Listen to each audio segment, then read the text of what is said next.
Hey everyone, this is Johnny over at Apple Chevrolet in Tinley Park, Illinois. Today I'm sitting in a all-new 2019 Chevy Traverse with black leather interior and tan lining.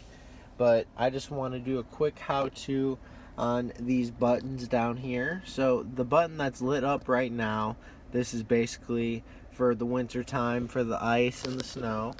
Now, if we go down on the button and we go counterclockwise, this is for our regular driving. And then one more counterclockwise. This is if we have a tow or a hitch on the back. Now, this button right here, this is our traction control.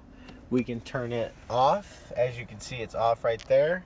And then we can hit it again. And it's back on. This is Johnny at Apple Chevrolet. Thanks for taking the time to watch my video. You guys have a great day.